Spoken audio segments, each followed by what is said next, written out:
భగవాన్ రమణులు ఒక భక్తుడు భగవాన్ని ఇలా అడగగా, భగవాన్ నేనెవరో తెలుసుకోవాలంటే ఏం చేయాలి భగవాన్ అంటే, భగవాన్ రమణులు ఇలా అన్నారు, వచ్చిన దారినే వెళ్ళు అని. అలా భగవాన్ రమణులు వచ్చిన దారినే వెనక్కి వెళ్ళు అని చెప్పి మౌనంగా అక్కడి నుంచి వెళ్ళారంట. అక్కడే ఉన్న వారితో ఆ భక్తుడు ఇలా అన్నాడు, ఎంతో ఆశగా వస్తే భగవాన్ ఇలా అన్నారేంటి అని. అక్కడ ఉన్నవారు ఆ భక్తునితో ఇలా అన్నారు, బాహ్యంగా అయినా సరే అంతరంగంగా అయినా సరే వెనక్కి వెళ్ళమని భగవాన్ ఉపదేశం అని వారు అన్నారు. అదే మనమైతే ఇలా అనుకుంటాం, ఇదేంటి భగవాన్ ఇలా అన్నారు, వచ్చిన దారినే వెళ్ళమని. వచ్చిన దారి అంటే జర్నీ చేసి ఇంటికి వెళ్ళమనా అని మనం అనుకుంటాము. ఇంటికి వెళ్ళిన తర్వాత అయినా మనం అదే ఆలోచించుతూ ఉంటాం, ఇలా అన్నారేంటి భగవాన్ అని. అయితే ఇంటికి వెళ్ళిన తర్వాత అయినా అంతరంగంలోకి వెళ్ళి ఆలోచించవలసిందే. మనం ఉదాహరణకు ఈ విధంగా ఆలోచించుకుందాం. ఇప్పుడు మన వయస్సు 30 సంవత్సరాలు అనుకుందాం. వెనక్కి వెళ్ళే ఆలోచన చేద్దాం.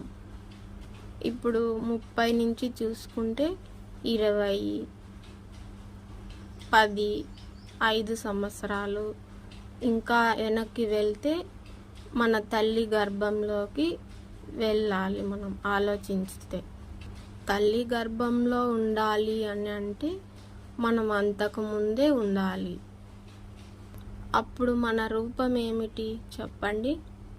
మనం అలా ఆలోచించుకుంటే మన తల్లి గర్భంలో ఉండడానికి ముందు జన్మ ఉంటుంది.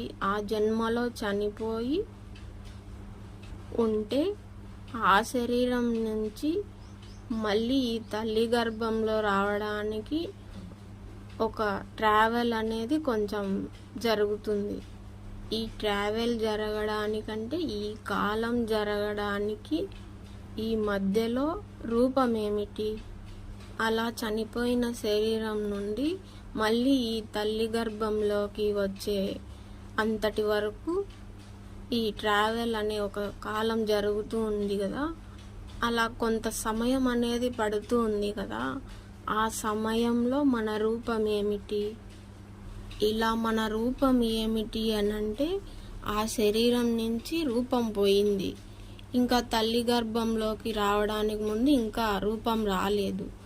ఇలా రూపం రాలేదు కాబట్టి అలా రూపము ఏదైతే లేదో అదే మనమని మనం బాగా అర్థం చేసుకోవాలి. ఇక్కడ అది మనం రూపరహితంగా ఉన్నామని ఇక్కడ బాగా అర్థం చేసుకోవాలి. మనం బాగా ఆలోచించుకోవాలి కూడా. ముందు శరీరం వదిలేసాం కాబట్టి ఆ శరీరంలో బాధలు ఉంటాయి. ఏవైనా ఆరోగ్య సమస్యలు కానీ, సంసార బాధలు కానీ, ఫైనాన్షియల్ అప్పులు లాంటి బాధలు కానీ ఏవైనా ఉండొచ్చు మనం వదిలిన ముందు శరీరానికి. ఇప్పుడు మళ్ళీ తల్లి గర్భం నుంచి మనం పుట్టే సమయానికి మళ్ళీ స్టార్ట్ అవుతాయన్నమాట ఈ బాధలు ఏవైతే ఉన్నాయో అవన్నీ.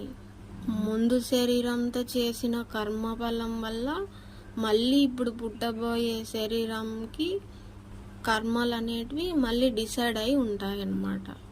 ఈ మధ్య ట్రావెల్లో రూపరహితంగా ఉన్నాం కాబట్టి మనకు దుఃఖము లేదు. రూపం వస్తేనే దుఃఖం వస్తుంది కాబట్టి రూపరహితంగా ఉంటే మనకు దుఃఖం లేదని మనం బాగా అర్థం చేసుకోవాలి. ఇప్పుడు మనం తల్లి గర్భం నుంచి పుట్టామనుకోండి, ఇప్పుడు నుంచి ఇంకా మళ్ళీ మొదలవుతాయి. పుట్టడం, పెరగడం, పెద్దవాళ్ళు అవ్వడం లాంటివన్నీ మొదలవుతాయి. కొద్దిగా పెద్ద అవుతూ ఉండే కొద్దీ మనసు మనకు బయటికి వస్తూ ఉంటుంది, పెరగడం మొదలవుతూ ఉంటుంది. అయితే శిశువు స్థితి ఉన్నంతసేపు మనసు అలానే అణిగి ఉంటుంది లోపల. కొంచెం కొంచెం పెరిగి పెద్ద అయ్యేసరికి ఇంకా మొదలు పెడతాం మనం. పిల్లలు పెద్ద అవుతాం కదా, అప్పుడు వచ్చేసి ఇది నాది, ఇది నేను తెచ్చుకున్నాను లేదా నేను కొనుక్కున్నాను, ఇది నాది తీసుకున్నారు, ఇది వాడు తీసుకున్నారు అని ఇలా అంటూ ఉంటాం అన్నమాట. ఆ వయసు వచ్చిన తర్వాత ఇది నాది నాది అని మొదలు పెడతాము. ఇక్కడ బంధాలు ఇంకా మా అమ్మ, మా నాన్న, మా తమ్ముడు, మా అన్నయ్య, మా చెల్లెలు, మా అక్క, ఇంకా పెద్దగా అయితే భార్య, పిల్లలు లేదా భర్త, భార్య, ఫ్రెండ్స్, ఇలా నా ఫ్రెండ్స్, వారి ఫ్రెండ్స్, మన బంధువులు, వాళ్ళ బంధువులు, ఇంకా పెరుగుతూ పోతూనే ఉంటుంది మనసులో మొత్తం అంతా. పుట్టింది మొదలు ఇంకా మొత్తం ఇంకా డేటా అంతా ఎక్కువైపోతూ ఉంటుంది మన మనసులో. వాళ్ళు వీళ్ళు అందరూ ఉన్నారు, అందరితో కలిసి ఉండాలి, అందరితో కలిసి ఎక్కడికైనా వెళ్ళాలి, ఇంకా ఏంటివో కోరికలు, నాది నేను, నాకు ఈ కోరిక ఉంది, ఈ కోరిక నేను తీర్చుకోవాలి, ఇలా మొదలు పెడుతూనే ఉంటుంది మనసు. ఇంకా ఆపడం అనేది ఉండదు. ఇంకా పుట్టింది మొదలు ఇంకా మనం పోయేంత వరకు ఆపదు ఆ మనస్సు. ఆ మనస్సును ఆపిన ఆ క్షణానే మనం భగవాన్ చెప్పిన దాన్ని పట్టుకున్నామనే గుర్తు మనకు ఎరుకలేకొస్తుంది. అయితే ఈ మనసు ఆపే ఒక క్షణం ఎలా ఉంటుందని మనం బాగా ఆలోచించుకుంటే ఒక అందరికీ అనుభవంలో ఉన్న విషయమే ఇప్పుడు చెప్పుకుందాం. మనం రోజు నిద్రపోయే ఆ నిద్ర ఏదైతే ఉందో అందులో గాఢ నిద్ర అనేది ఒకటి ఉంది కదా. ఆ గాఢ నిద్రలో ఆ మనస్సు అనేది ఉండదు. ఆ మనస్సు లేని ఆ స్థితి నిద్రని ఈ సృష్టి అంతా నిద్రలో అందరూ హాయిగానే ఉంటారు. దాన్నే అందరూ కోరతారు కూడా. ఎంచక్కా పక్కపరుచుకుని పడుకుంటారు కూడా దానికోసమే. ఎందుకంటే ఎంత హాయి ఉంటుందో అది అనుభవించే వాళ్ళకి తెలుస్తుంది. ప్రతి ఒక్కరికి ఇది అనుభవంలోని విషయమే. ఈ గాఢ నిద్రలో ఉన్న స్థితి హాయిగా ఉంటుంది. అయితే ఈ స్వప్నావస్థ అంటారు కదా, మనం నిద్రపోయే వేళలో ఆ కళ ఏదైతే వస్తుందో అది నిజం కాదని మనం ఇక్కడ అర్థం చేసుకోవాలి. స్వప్నావస్థ అంటారు కదా, అది నిజమైన స్థితి కాదనమాట. మనం మేలుకున్నప్పుడు పెద్ద కళలాగా తీసుకోవాలి. అలా నిద్రలో వచ్చే కళని చిన్న కళగా మనం అర్థం చేసుకోవాలి. ఈ మెలకువ, ఆ స్వప్న అవస్థ అనే ఆ కళకు, ఈ రెండింటి మధ్య ఉన్న స్థితే ఆ గాఢ నిద్ర. ఆ గాఢ నిద్ర అనే స్థితి అందరికీ అనుభవమైనదే. ఆ స్థితిలో ఏవి ఉండవు. అదే నిజమైన స్థితి, రూపరహితమైన స్థితి. శరీర భావన అస్సలు ఉండదు, మనస్సు అస్సలు ఉండదు. ఆ గాఢ నిద్రలో శరీరం అనేది జడముగా ఉంటుంది. ఆ మనస్సు గాఢ నిద్రలో చస్తుందండి. మళ్ళీ ఉదయాన్నే మళ్ళీ పుడుతోంది. ఇలా పుడుతుంది, ఉదయాన్నే మళ్ళీ రాత్రి గాఢ నిద్రలో చస్తుంది. ఇలా చావు పుట్టుకలు అనేటివి మనమే అనుకుంటాం కాబట్టి అలా పుడుతున్నాము, చస్తున్నామని మనం బాగా అర్థం చేసుకోవాలి. అయితే గాఢ నిద్రలో చస్తుంది, కానీ స్వప్న అవస్థలో మళ్ళీ మనకు కళలు వస్తాయి కదా, అప్పుడు మళ్ళీ మేలుకుంటుంది. కళలో కూడా మనసు వచ్చింది అని మనకు అర్థమవుతుంది. ఏ కళలు వచ్చినా, మంచి కళలైనా పీడ కళలు అన్నప్పుడు భయంగా ఉంటుంది, మంచి కళలు అన్నప్పుడు అక్కడ సంతోషంగా ఉండడం గమనించుతాం. కాబట్టి అలా ఏ కళ వచ్చినా మళ్ళీ అక్కడ మనసు మనకు పుట్టింది అని మనకు అర్థం చేసుకోవాలి. ఇప్పుడు ఒక భార్య అనుకోండి, ఒక స్త్రీ ఒక ఇంటి స్త్రీ నిద్ర లేచిన మొదలు ఇక అన్ని పనులను గుర్తు చేసుకుంటూ ఉంటుంది. ఇల్లు ఊడవాలి, క్యారీ చేయాలి, పిల్లల్ని రెడీ చేయాలి, భర్తని ఆఫీస్కి క్యారీ కట్టించాలి. ఇలా వరదల్లాగా అన్నీ వచ్చి పడతాయి. ఇంకా మనసు నిండా అవే వచ్చి చేరుతాయి అన్నమాట. ఇవన్నీ వచ్చి వరదలాగా ఉండడంతో మనసు లేయడంతోనే నిండిపోతుంది. భర్తకి క్యారీ కట్టించిందాక, పిల్లలకి రెడీ చేసి స్కూల్కి పంపిందాక ఒక స్థిమితం అనేది ఉండదు ఒక స్త్రీకి. అవన్నీ చేసి కాసేపటికి కాస్త నెమ్మది పడవచ్చు. అది తర్వాత మాట్లాడుకుందాం.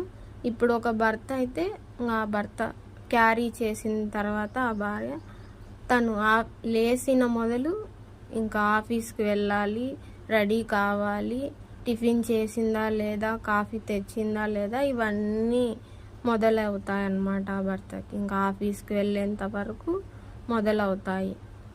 ఏమేం వర్క్ చేయాలనేది అన్నింటినీ మొత్తం గుర్తు చేసుకుంటుంది లేవడంతోనే ఆఫీస్కి వెళ్ళేంత వరకు. అలా టిఫిన్ చేసి రెడీ అయిన తర్వాత అన్నీ సర్దుకొని ఆఫీస్కి వెళ్ళిన తర్వాత అప్పుడు అక్కడికి వెళ్ళిన తర్వాత కాస్త నెమ్మది పడతారనమాట. ఇప్పుడు భార్య విషయానికి మళ్ళీ మాట్లాడదాం అనుకున్నాం కదా. ఇప్పుడు భార్య అయితే అన్ని క్యారీలు అన్నీ చక్కదిద్ది అన్ని పనులన్నీ అయిప్ చేసుకొని ఉంటుంది అనుకున్నాం కదా. అప్పుడైతే ఆ స్త్రీ కాస్త నెమ్మది పడిన తర్వాత మామూలుగా మనకు జరిగే విషయాలేనండి. ఏ పక్కింటి వారినో ఇటుపక్క వారితోనో కాసేపు అలా మాట్లాడతాం కదా. ఆ విషయంగా ఇప్పుడు టిఫిన్ చేశారా, భోజనం క్యారీ కట్టించారా, మీ పిల్లలకి అయ్యిందా అంటే నేను ఇప్పుడే చేశానని ఇలాంటివన్నీ రొటీన్వన్నీ మాట్లాడతాం విషయాలన్నీ.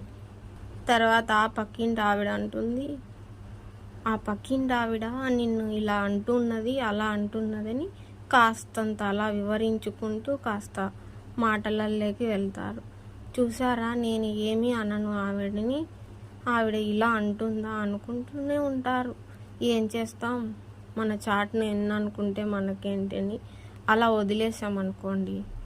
అలా ఏదో 2 రోజుల తర్వాత ఆ అనుకున్న ఆవిడని ఏదో వాళ్ళ భర్త ఏదన్నా కొట్టాడో తిట్టాడో అని అనుకునే విషయం మళ్ళీ తిరిగి తెలిసిందనుకోండి, మంచి పని అయిందిలే, బాగా జరిగింది, నేనేం అనుకున్నా నన్ను తిట్టుకుంది కదా, బాగా అయింది. అలా చిన్న చిన్న విషయాలకు సంతోషపడుతూ ఉంటాం మన మనసుతో.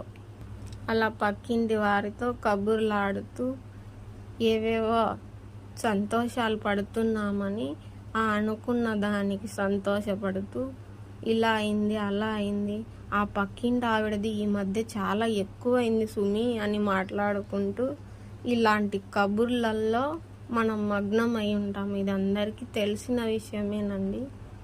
ఇది ఎలా అనేది మనం అర్థం చేసుకోవాలని నేను చెప్తున్నాను. ఇది ఎలా జరుగుతుంది అని అంటే మన మనసు చేసే మన విధానానికి మనకు తెలియకుండానే జరుగుతుంది అని మనకి తెలియదు. అదే మనమై ఉంటాం కాబట్టి ఆ విషయాలన్నీ మనమే అని మనమే మాట్లాడుతున్నామని అలానే దానిలోనే మగ్నమై ఉంటామన్నమాట. అది ఒక మనసు చేసే ఒక మాయ అనేది మనం ఆ మనసు నుంచి విడిపడితే కానీ ఆ విషయం మనకు అర్థం కాదనమాట.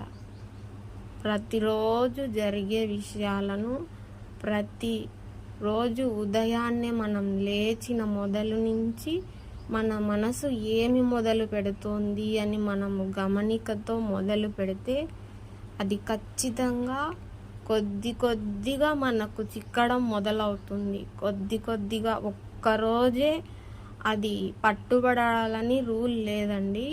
కొంచెం ఎంత వీలైతే అంత, ఒకరోజు కొద్దిగా, మరొక రోజు కొద్దిగా అలా మనము దాన్ని ఎరుకతో పట్టుకోవడానికి ప్రయత్నిస్తే ఖచ్చితంగా మనం సాధనలో చాలా మెరుగవుతాము. ఈ విచారణలో మరింత ముందుకు వెళ్తామన్నమాట. మొట్టమొదటిది మన మనస్సే మన మాయ, ఆ మనసే మనమని అనుకోవడం వల్లనే అని మనకు తెలిసేంత వరకు కొంచెం కొంచెం మనం ప్రాక్టీస్ అనేది చేసుకుంటూనే ఉండాలి. అలా మనం ఎంత బాగా చేసుకుంటే మనకి ఆ గాఢ నిద్ర స్థాయి ఉంటుంది కదా, అది అనేది మనకు బాగా మనకి ఈ జాగృతిలో కూడా అంటే మెలకువలో కూడా మనం అన్ని పనులు చేసుకుంటూ కూడా చేయడానికి బాగా అలవాటు పడితే ఆ స్థితే ఈ స్థితి అని చేరుకునేంత వరకు మనం ప్రాక్టీస్ చేయాలని చేసేలాగా మనం ప్రయత్నించాలని నేను అనుకుంటున్నానండి. అయితే ఇక్కడ ఆఫీస్కు వెళ్ళిన ఒక భర్త మళ్ళీ మాట్లాడుకుందాం అనుకున్నాం కదా. ఇప్పుడు ఆఫీస్కు వెళ్ళిన తర్వాత కాస్త స్థిమితపడి కాస్త వర్క్ మొదలుపెట్టి మళ్ళీ మధ్యాహ్నం భోజనం చేసి మళ్ళీ వర్క్ మొదలుపెట్టి వాళ్ళు మాట్లాడుకునే విషయాలు తెలుస్తూ ఈ వర్క్ ఎక్కువ అవుతుందనే స్ట్రెస్తో అది అయిపోతుందో లేదో టెన్షన్తో అలా గడుస్తూ ఉంటుంది మన మనసుతో. ఆఫీస్లో ఫ్రెండ్స్ ఎవరైనా పార్టీ లాంటివి ఏర్పాటు చేస్తే దానికి ఏదైనా ఆఫీస్ వారిని పర్మిషన్ తీసుకోవాలి అన్నట్లుగా ఉంటే కొందరికి పర్మిషన్ దొరికితే హ్యాపీగా ఉంటుంది. లేదు వర్క్ పూర్తి కాకపోతే ఆ పార్టీకి వెళ్ళలేము అనే స్ట్రెస్ కూడా రావచ్చు. ఇలా ఏవేవో కారణాలైతే మనసు ఎన్నెన్నో సృష్టించుతుంది. అది ఆ మనసు వల్లే అదే మనల్ని ఇలా చేస్తోంది, మనం అదిగా ఉన్నామా, దాన్ని వేరుగా చూడాలా అనేది మనం బాగా గమనించుకుంటే ఆఫీస్కి వెళ్ళేవారు ఎవరైనా ఏ వర్కుల వారైనా అది వివరణగా ఎరుకతో గమనించి మనం ఎక్కడికి వెళ్ళినా ఏ చోటు వర్క్ చేసినా ఏ పని మీద వెళ్ళినా అదిగా మనం ఉన్నామా లేదా మనం విడిపడి దాన్ని ఒక ఎరుకతో చూస్తున్నామా అని మనం చూసుకోగలిగితే ఆ మనసుని కాస్త విడిపించుకుని దాని నుండి ఎలా మనం విడిపడాలనే ప్రయత్నం కాస్త చేస్తూ ఉంటే ఈ భగవాన్ రమణులు చెప్పిన బాహ్యంగా అయినా వెనక్కి వెళ్ళు అని అన్నారు కదా ఆయన.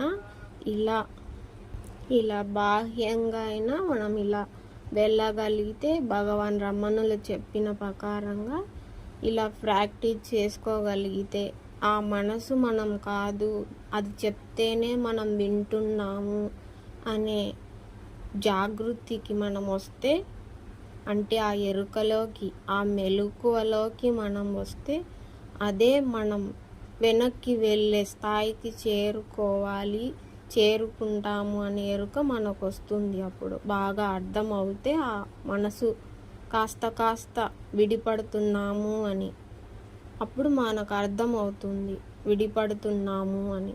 ఆ విడిపడమే అంతరంగంగా అయినా వెనక్కి వెళ్ళడం, బాహ్యంగా అయినా వెనక్కి వెళ్ళడం అని మనం బాగా అర్థం చేసుకోవాలి. ఇక్కడ మనం గాఢ నిద్ర గురించి ముందు మాట్లాడుకున్నాం కదా. ఆ గాఢ నిద్రలో మనం ఎలా ఉంటాము అని అంటే అప్పుడు చెప్పుకున్నాము. ఇది ఇంకొక రకంగా ఆలోచించి తెలుసుకుందాం. మనం గాఢ నిద్రలో శరీరము జడములా ఉంటుంది. ఆత్మ నేను అని అస్సలు చెప్పుకోదు. శరీరము నేను అనదు, ఆత్మ నేను అని అనదు. ఈ రెండింటి మధ్యలో నేను అని పుడుతోంది. అదే మనస్సు.